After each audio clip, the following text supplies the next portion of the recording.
Car en 6 jours, l'Éternel a fait les cieux, la terre et la mer et tout ce qui est contenu. Et il s'est reposé le 7e jour. C'est pourquoi l'Éternel a béni le jour du repos et l'a sanctifié. Honore ton père et ta mère, afin que tes jours se prolongent dans le pays que l'Éternel ton Dieu te donne. Tu ne tueras point. Tu ne commettras point d'adultère. Tu ne déroberas point.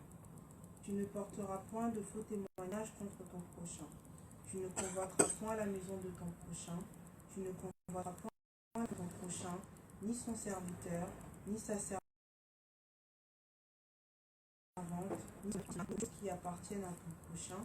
Au nom du Père, du Fils et du Saint-Esprit. Amen. Levons-nous pour prier. Prions. Au nom du Père, du Fils et du Saint-Esprit. Notre Père qui es aux cieux, que ton nom soit sanctifié, que ton règne vienne, que ta volonté soit faite sur la terre comme au ciel. Donne-nous aujourd'hui notre pain de ce jour. Pardonne-nous nos offenses comme nous pardonnons aussi à ceux qui nous ont offensés. Ne nous induis pas à la tentation, mais délivre-nous du mal, car c'est à toi qu'appartient le règne, la puissance et la gloire, au siècle des siècles, au nom du Père, du Fils et du Saint-Esprit. Amen. Amen. De ces volontés.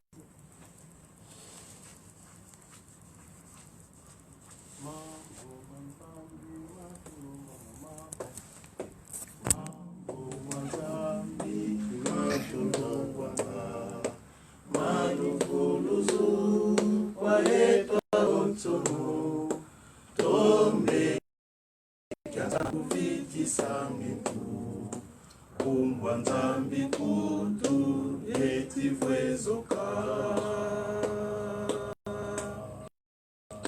Ngoma Nzambi matulongwanga maluvulu kwa etwa wonsono tombe kya satana tuvitisange tu kumba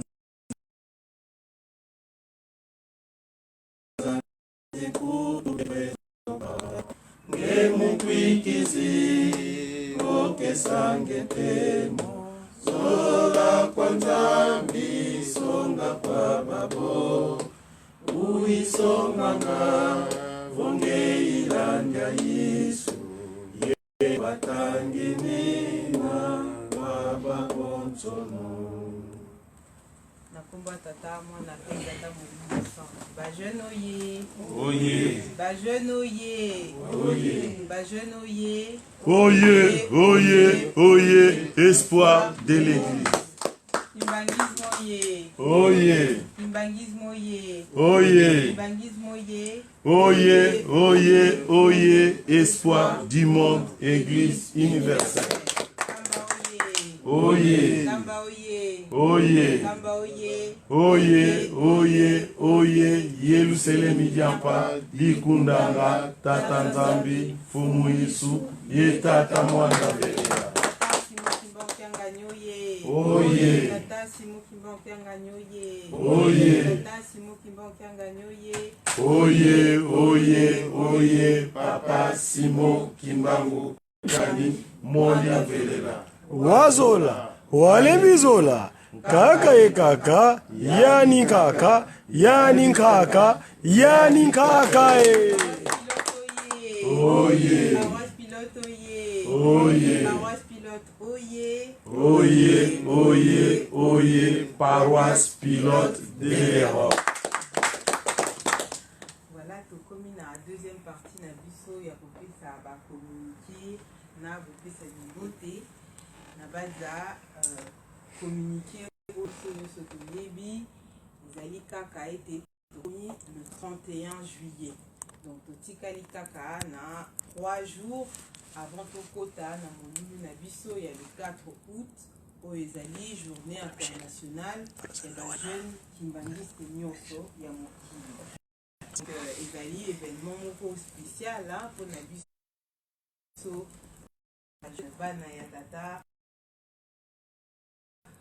ezali kobenga biso na mboka ya Kamba to participer na ba activité nyonso ekosalema durant les 3 jours de fête. Toyebi ete biso awa na bamboka oyo tozali na ba difficulté mpona kokende tout le temps na mboka ya Kamba, mais azali participation na biso na yango wana biso bana na ye ya Paris paroisse pilote tolobaki ete lokola lelo ezali rencontre na biso ya suka avant date wana nde tokosala oyo ekokomplete bacollecte na biso oyo tosalaki durant toute l'année. Mais réellement tobandaki vraiment pour récolter bambongo le 8 juillet. Donc situation eza un petit politique mais toyebi que biso bana paroisse pilote tobetaka kaka na suka nde ba surprise ebimaka na yango wana tozali na elika ete tata molimo santu akofungola mitema na biso mpe akopesa biso bapossibilité mpo toparticipe. Donc oyo nyonso topesaki nanu ba $10 na biso te topesa ba $10 oyo mosusu oyo nga nalobi te président akoloba yango na suka. Donc mpona bakommunike na suki wana nde toleki rapidement na bopesani mbote. Ba jeune oye, oye, les 4 août oye, oye, la champion du monde oye, oye. vous êtes toujours ba champion du monde, hein? Si les 4, les 3, 23h59. Donc tu la résultat en plus c'est Rosala un mardi, donc biso nyonso tokokutana awa le 6 août, et là mardi prochain pour na ba résultat. Nde tokosenga na ba maman nyonso batelema po ete tokokopesa bango mbote. Ba maman oye, ba maman oye, ba maman oye, oye, oye, oye. Soutien de l'église. Tika ete topesa ba maman na biso bote na kombo bisatu ya bule na kombo ya tata ya mwana pe ya moyebi. Merci nde tokosenga na ba papa na biso batelema po ete tokokopesa bango mbote. Oye, Fondation Oye, oye, Fondation Oye, oye, oye, oye, Fondation de l'Église. Apaki. topesa batata na biso mbote na kombo bisatu ya bule na kombo ya tata ya mwana pe tata molimo. Merci nde kosenga na bamembre relais na biso à savoir bachef de mouvement batelema tozali na papa Michel na papa c'est le papa Richard ici kabate les mako du temps là papa Gauthier batté la papa excellent c'est la fille na papa Théo doyen na biso atele mako du temps ko mbote tika to pesa bambuka na biso mbote na komisa ya bule na kombo ya tata ya mwana et tata molimo. Merci nde tokosenga na papa président papa Olivier Zakiwena telema po ete tokokopesa ye Oye, tika ete tokokopesa mbuta na biso mbote na kombo misatu ya bule na kombo ya tata ya mwana pe tata papa comptable na biso ya ijiki mbote tokosenga na papa na atelema papa comptable na biso ya ijiki de temps musala azalaka na biso mingi te mais ye nde asimbaka invité ya bajeune donc soki problème bokanga ekokanga Ministre des Finances. voilà ministre des finances tika topesa papa na biso mbote na kombo misatu ya bule na kombo ya tata ya mwana pe tata molimo nde tosengi na papa Olivier ya de tous na sukisi boye na kombo ya tata mona pe tata molimo sans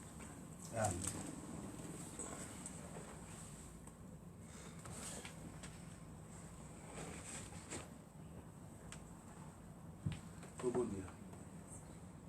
Okoma tata mwana pe tata molimo sans papa mfuma longo papa mfuma longo papa mfuma longo nzambe na biso papa Simon Kimbangu yo okitaki na se mpona kowela biso lokoso luindo mpe humanité en général obandi mosala na yo mpe otikeli yango bana na yo misato représenté na yo papa Dengue na Puntina lelo yo tozali na yo papa Simon Kimbangu Kiangani Kambo papa tosengi merci pamba te ozali solo bolingo bolingo na yo ezangi ndelo mpona biso bato ya masumu. Tozali ya kokoka te mpona koloba mpona kobelela kombo na yo pamba te bino bozali bule, biso tozali bato ya masumu. Na yango tosengaka bolimbisi mpe tosengaka na bino ete bokoka kokokisa biso, bopesa biso oyo ezangi mpo tobengama solo bana na bino. Na ntango oyo tosangani biso bajeune ya paroisse de Paris, paroisse pilote, mpona mosala oyo bino bopesi biso. Tosengi présence na bino ezala kati na biso, oyo nyonso tokoloba euta se epai na bino. Baoyo mpe bakoki koya te mpona makambo ndenge na ndenge, tika na bolingo na bino tosala na bango na communion spirituelle au kombo tata mwana pe tata molimo santo. Amen. Amen. Bajeune oye. Oye. Bajeune oye. Oye. Bajeune oye. Oye, oye, oye, espoir de l'Église. Kimbangisme oye. Oye. Kimbangisme oye. Oye. Kimbangisme oye. Oye, oye, oye, espoir du monde, Église universelle. Lelo ezali mardi, le 31 juillet 2018. Ezali mokolo na biso ya bajeune. Ndenge tolobaki depuis dimanche, tokosala la rencontre spéciale na tina ya molulu oyo ezozela biso samedi ya le 4 août 1951. Ezali fête ya monene na kati ya église na biso oyo epesameli biso bajeune. Na yango tokoloba likambo moko to mibale na oyo etali mokolo ya le 4 août 1951.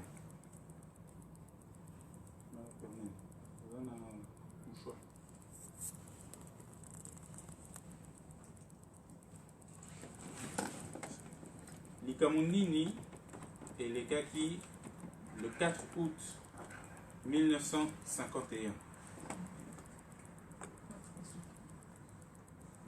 Ezali double événement. Événement ya liboso. Merci.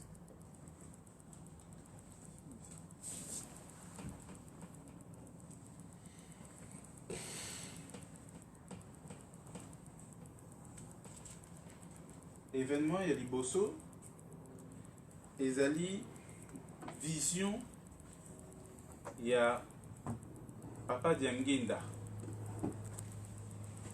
oyo alotaki mikuwa na kati ya vallée. Mikuwa etondi ebele ezali koningana te.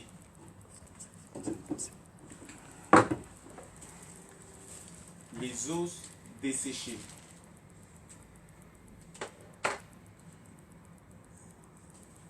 Papa Diangenda eut cette vision le 4 août 1951. Il voit des eaux desséchées au cœur d'une vallée. Et c'est son père, Papa Simon Kimbangu, qui lui parle, lui disant que ce sont ces eaux desséchées avec lesquelles il va travailler une fois qu'il leur aura donné vie.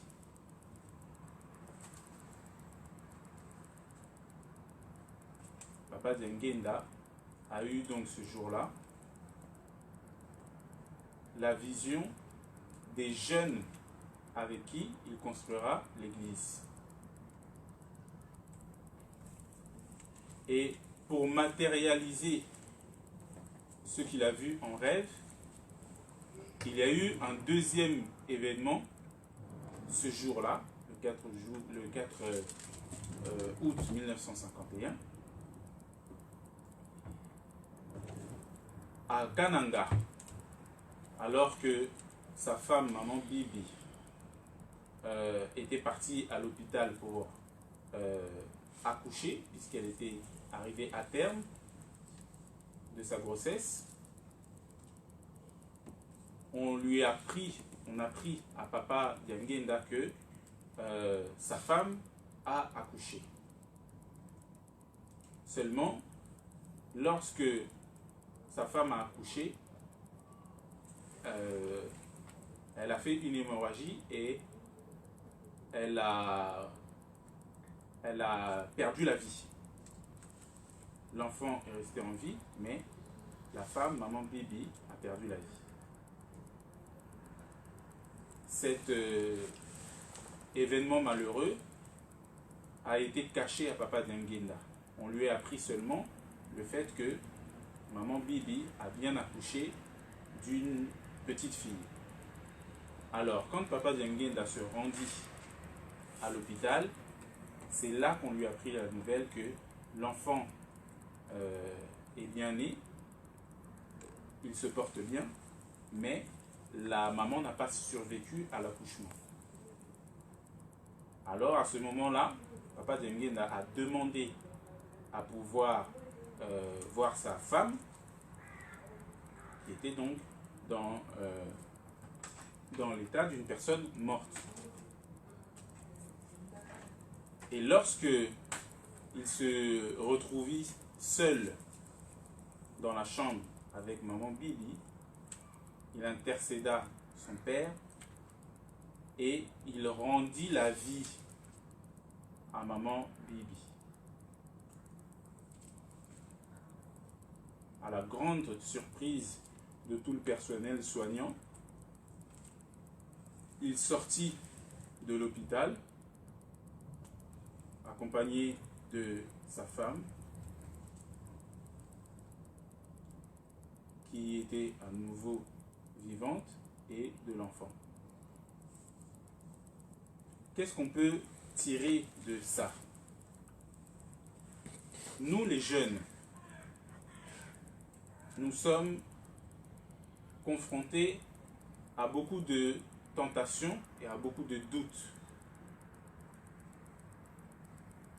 Parce que dans la force de l'âge, nous souhaitons beaucoup profiter de nos corps pour faire ce qui nous paraît bon, même si ce sont des choses qui sont prohibées. On se dit qu'on est encore jeune, il nous reste des dizaines d'années à vivre, des décennies. Alors on peut en profiter pour faire tout ce qu'on peut faire, et puis demain, si on a le temps de se repentir, et ben on se repentira. Or, la Bible nous dit que le salaire du péché, c'est la mort.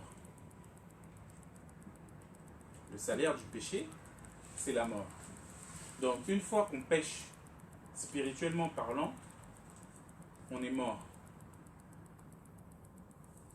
Mais nous, on a une chance, nous les kimbanguistes, les jeunes kimbanguistes, c'est que on travaille avec le Saint-Esprit. Or, le Saint-Esprit, c'est lui qui, lors de la création, donne le souffle de vie.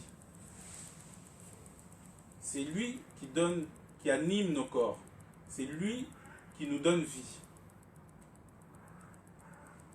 C'est ainsi que, à tout moment, les pasteurs, les diacres, les longis nous exhortent à nous repentir, parce que c'est par le chemin de la repentance que nous pouvons obtenir la grâce du Saint-Esprit qui pourra à nouveau insuffler la vie dans nos corps et dans nos âmes. Notre thème de réflexion d'aujourd'hui, c'est le regain de la vie. Koyeba, ko luka, kozalana bomoi. C'est ça, la réflexion que tous les jeunes doivent avoir lorsque nous commémorons cette grande date du 4 août 1951. Quel âge Papa Denguenda avait en 1951? Je pose la question. Ceux qui sont forts en calcul mental. Papa Denguenda, en 1951, il avait quel âge? Il avait 33 ans. Donc il était jeune, très jeune. Et parce que il était revêtu de la chair humaine, il avait toutes les raisons d'avoir peur de la mission que son père lui donnait.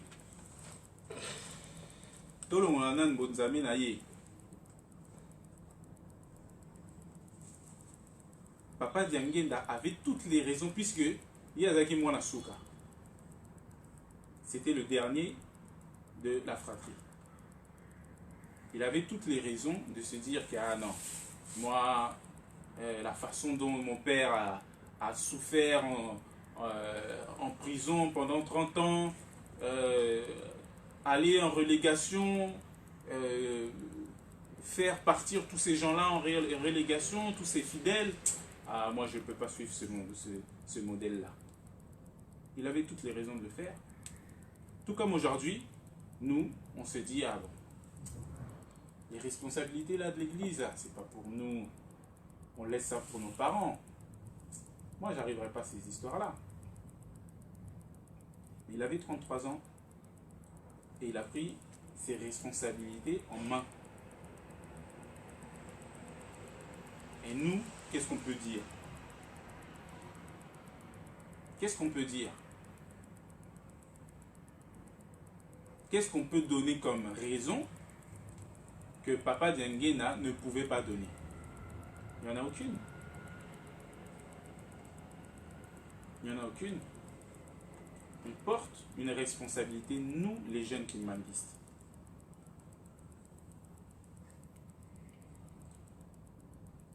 Faisons en sorte de marquer notre histoire, de marquer notre époque dans le bon sens. Il y a beaucoup de choses qui se sont passées dans l'histoire de l'Église en France ou à Paris précisément, en bien et en mal.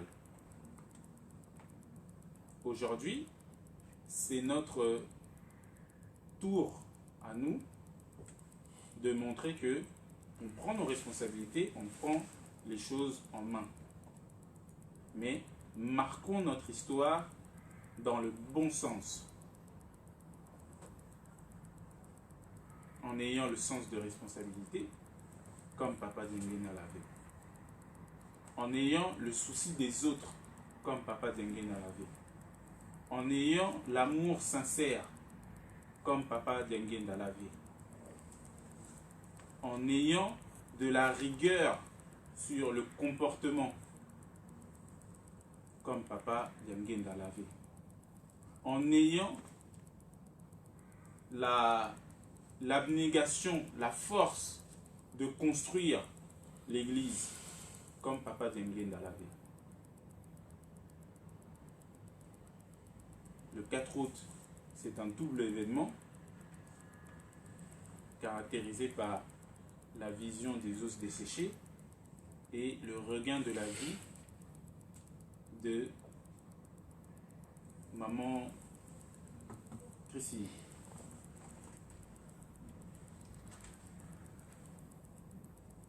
Notons que c'est à nous aujourd'hui, les jeunes kimbandistes, de faire en sorte de plaire à Papa Simon Kimbangu Kiangani afin que lui, il puisse nous redonner la vie et que nous puissions profiter de ce souffle de vie pour faire le travail dont nous sommes responsables. Aujourd'hui donc, on s'est dit que on va faire notre dernière collecte avant la date du 4 août, puisque, comme on le sait tous, le 4 août, nous allons rentrer en compétition avec toutes les JJK du monde entier. En 2017, Tobundakina, commune nyonso ya Kisasa, commune nyonso ya Congo Brazza, commune nyonso ya Angola, ya Europe, tobetaki bango. UJK oye! Oye! Paroisse pilote oye! Oye! Paroisse des champions. Paroisse Nation. Tobimaki champion. Tobimaki avec une affaire de, si je me souviens bien, 4200 $. Mais, papa Zosé la sikoyo, to mata. To zonga simate, mais to mata. Ce qui totali bien, na ndenge tobandi ba collecte na biso, toza à peu près na même niveau que l'année dernière. Mais, objectif na biso to comme au moins à 5000. Donc, il faut tout le sous au moins 600 €. Objectif na biso ya Nsinsani, to le au moins 600 €. Ndenge to banda lelo na WhatsApp pe bato bakolanda biso oyo bazwi moyen ya kokoma na bureau te bayebi ke na WhatsApp pe bakopesa ba promesse na bango lobby maman secrétaire na ngai na papa comptable so baza na temps to bana kozwa mbongo wana nyonso de toute façon que samedi tozala prêt na yango préparé samedi. C'est vrai to sambela te vu la condition au biso moko toyebi. Mais dimanche toko tia fête wana na kati ya dimanche na kanisi biso nyonso tokozala na uniforme tokopesa likambo yango kilo pamba te so tolandi exemple ya baoyo bazalaki liboso na biso bana Israël bango bazalaki toujours kokanisa baévénement ya minene ya histoire na bango biso mpe eza ndenge moko. Le 4 août ezali mokolo monene tokoprofite mpe topesa brevet d'encouragement na bana oyo nyonso bazwi diplôme, bazwi brevet, bazwi titre professionnel, etc. Donc, à Kanisi, tout se préparer spirituellement et physiquement pour Namukoloana. Avant tous les Kanusala, comme d'habitude, papa pasteur Abolin Disabiso, Natina, il y a fête, il y a le 4 août. Nde ce qui a silisi tokoleka malamoko na Nsinsani papa Michel Otelema pona ko animer Nsinsani tosengi sikoyo na papa pasteur atelemela biso topesa ye tika topesa papa pasteur na biso mbote ya lokumu okomwa tata mwana pe tata moni mosato okomwa tata mwana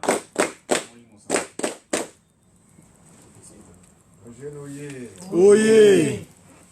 Ndenge papa président alobi signification de 4 août ezalaki na biso mikwa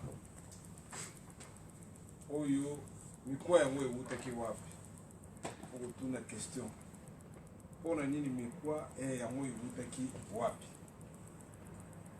mikwa ezali ndenge moto nzambe ndenge asilikaki aponaki noe oyo te asala nzanza na ye epuis ndenge basalaki maswa ndenge bato bakufaki na mai papa alobaki na biso ezali mai wana ezalaki signe ya purification mpona biso bato yango nzambe azali nzambe ya bolingo tozongaka mikwa mosusu ezali ndenge bana Israel batambolaki ntango bazalaki na doute na boyo bakendeki kononga Jericho bake komona bambinga mibali bango balobi biso tokokoka bango te bapesi songisongi bazalaki 12 kaka mibale basalaki témoignage ya malamu biso tokangama nzambe oyo asali miracle mpona biso oyo alekisi biso mer rouge oyo mpe akolekisa biso Jourdain oyo tokokoma na mboka ebelaka mais le reste bakotaki na futilité bakotaki na doute bakotaki na makambo ya mabe yango nzambe afungolaki mabele bakotaki na se ya mabele mikwa wana yango papa Dengele nde amonaki mama pernel joa biso mokanata na nzambe tangela biso na Ézéchiel 37 le chapitre 37 wana verset 1 otoyebaka le chapitre wana elobika otoyeba ke ezalaki en 20 te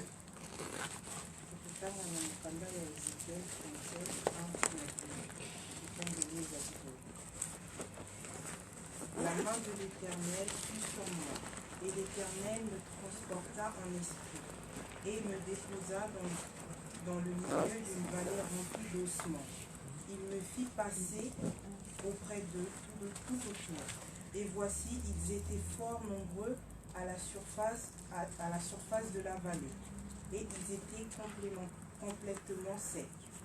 Il me dit, fils de l'homme, ce sont ces eaux. Je recommence. Il me dit, fils de l'homme, ces eaux pourront-ils survivre? Je répondis, Seigneur éternel, tu le sais. Il me dit, prophétise sur ces eaux et dis-leur, ossements desséchés, écoutez la parole de l'Éternel. Ainsi parle le Seigneur l'Éternel à ces eaux. Voici, je vais faire entrer en vous un esprit et vous faire vivre. Je vous donnerai des nerfs, je ferai croître sur vous de la chair et je vous couvrirai de peau. Je mettrai en vous un esprit et vous vivrez. Vous saurez que je suis l'Éternel. Je prophétisais selon l'ordre que j'avais reçu. Et comme je prophétisais, il eut un bruit. Et voici, il se fit un mouvement. Et les eaux s'approchèrent les uns des autres. Je regardais, et voici, il leur vint des nerfs, la chair, la peau couvrie par-dessus. Et il y avait entre eux un esprit. Il me dit, prophétise et parle à l'esprit. Prophétise, fils de l'homme, et dis à l'esprit. Ainsi parle le Seigneur l'Éternel. Esprit, viens des 4 vents, souffle sur ces morts et qu'ils reviennent. Je prophétisais selon l'ordre qu'il m'avait donné. Et l'esprit entra en eux et ils reprirent vie. Et ils me tirent sur leurs pieds. C'était une armée nombreuse, très nombreuse. Il me dit, fils de l'homme, ces eaux, ce sont toute la maison d'Israël. Voici, ils disent, nos eaux sont desséchées, notre espérance est détruite. Nous sommes perdus. Prophétise donc et dis-leur, ainsi parle le Seigneur l'Éternel. Voici, j'ouvrirai vos spécules. Je vous ferai sortir de vos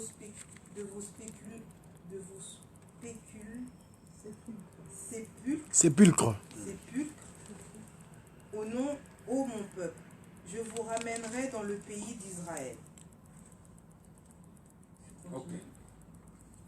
Moyoki, vision ya papa Dengele na Koutima Nzambe, ezali déjà prophète Ézéchiel, il est à Monaki mikwa wana parce que ezali na kati ya bible. Papa Diangenda Kuntima problème na ye ezalaki nini? Le 4 août ye amonaki que papa na ye alingi atika déjà babandi kosolola comme la fin pour le 12 octobre atika biso. Mais papa abandé au sala déjà, papa Simon Vimbang abandé au sala déjà, remise et reprise na ye. Ya lo mais na au sala na bana. Pour amona ki batu bazati. Est-ce que nazana bato na au sala na bango? Ya lo bi au sala na baje. Mais bazawa. Question, bazawa. Yango wana kene ko lakisa ye vale mikwa wana.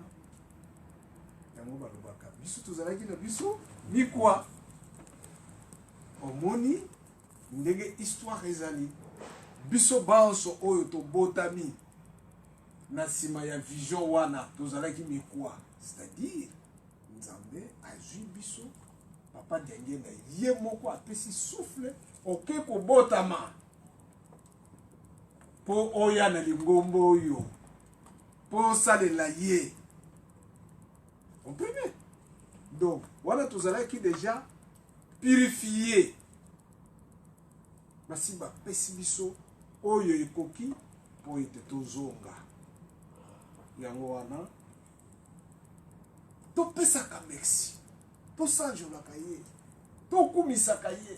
Tosalela ye. Po mokili bayebi te. Mais boyo mosusu bazala bauti wapi? Point d'interrogation.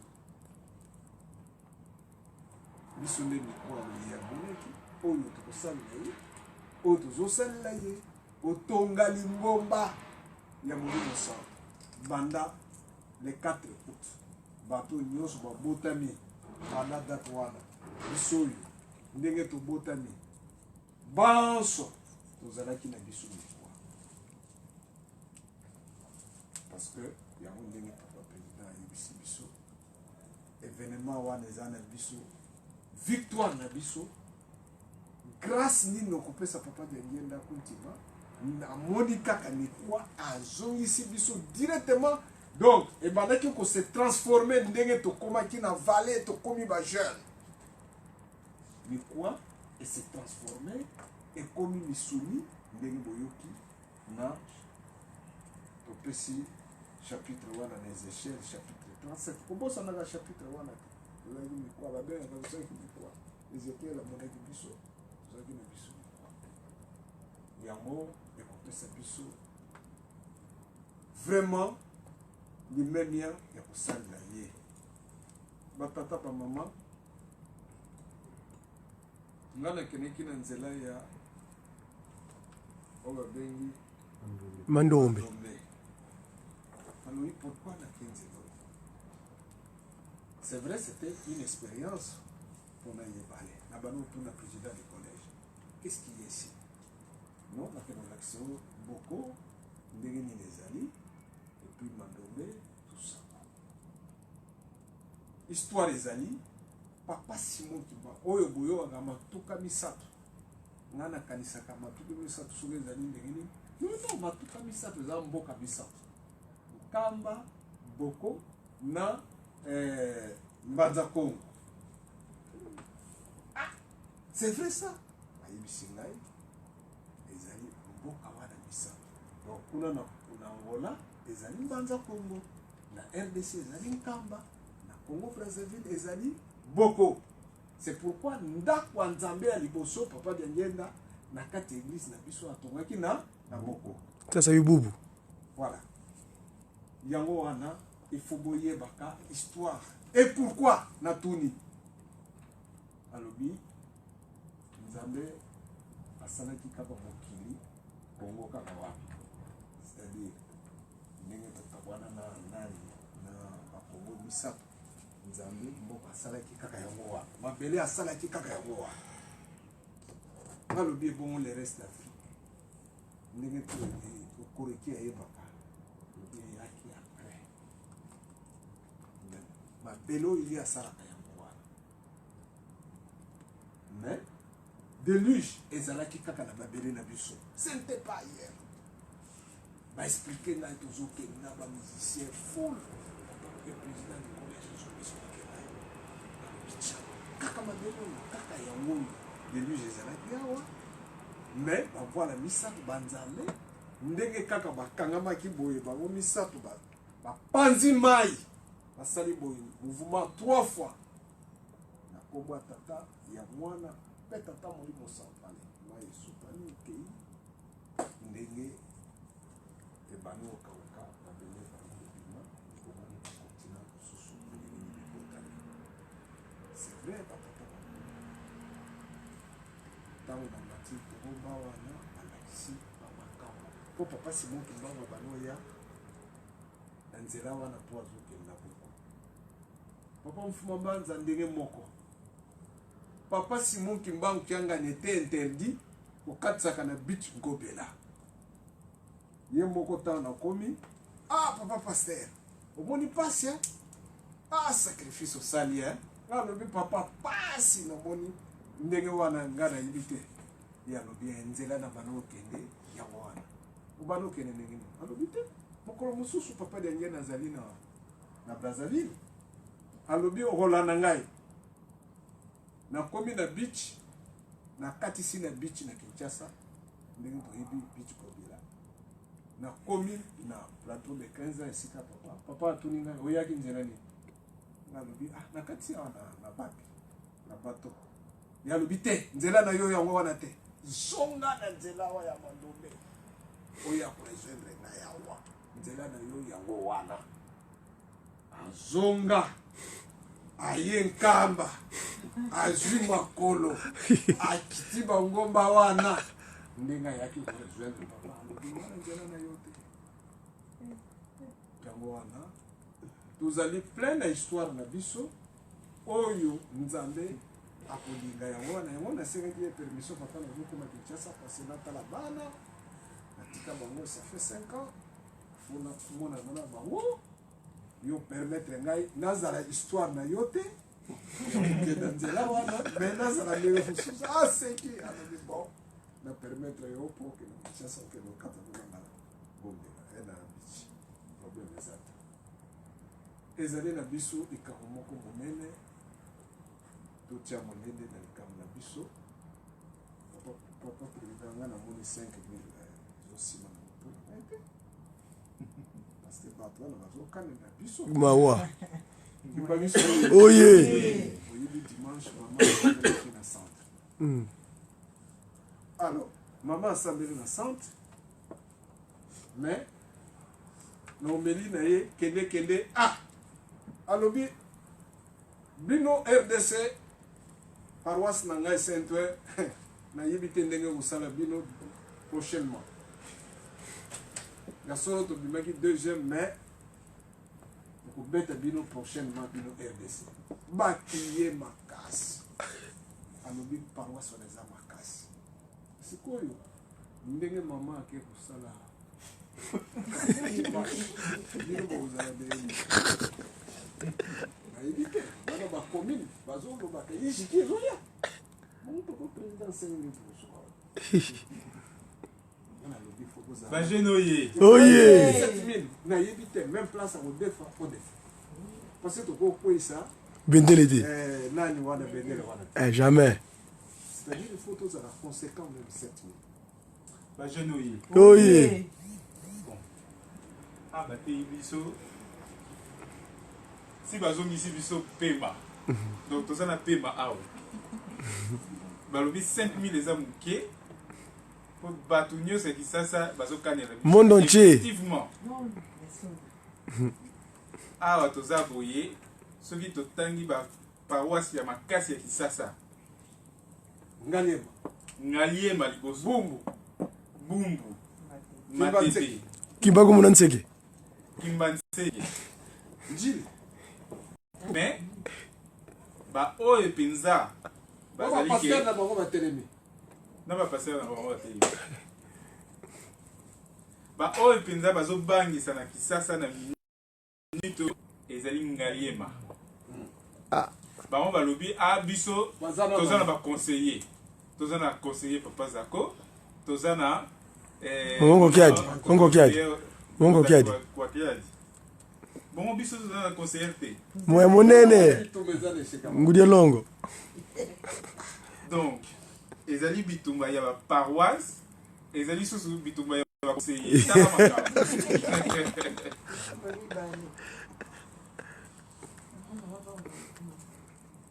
Na ntango oyo toza su na système te ke papa lobi boye, papa lobi nini, papa lobi $10 opesi $10 te. Soki tolandi rythme wana tokotikala kotonga nkamba te. Mpo ya nini papa Simon ateyini biso na soirée, bambongo mosusu ekotaka na misala te. Bambongo mosusu ezali papa boyaka yango, puisque papa Michel auti kopesa exemple awa. Papa azangi batu te, mais azozela ya biso nde. Tant toza na ba programme na biso, toza na ba groupe na biso, toza pe ba jeune, toza pe ba maman, toza pe ba tata, toyebaka kosala ba programme, yo moko ozosala programme, kozela te ke lingomba ekatela yo. Sala ba programme en fonction de la possibilité oyo papa azopesa biso, puisque ye moto azopesa biso souffle. Sala programme que non, en tout cas na 2018 nakangi ke nakopesa 500 € pour la fête ya le 4 août. Kosala yango puisque baninga kuna na Kisasa basalaka effort, basalaka sacrifice. Tant azopesa $10 na ye, mais que azosala na ye te, azape na ba charge, donc azosala sacrifice oyo biso tokosala soki topesi neti ba 200 €, ba 300 €. Ti likolo ba jeune oye. Oye. Bon, tolobi nini? Maman Pernel bimisa nani ba liste oyebisa biso toza na combien mwana molimo sa Papa Michel Ba jeune oye. Oye. 2600. Les gens ont tiré sur fourchette na poumon. Ba jeune oye. Oye. Bon, tu commis déjà 20h35. Ndenge toza awa 3 quarts place oyo lobi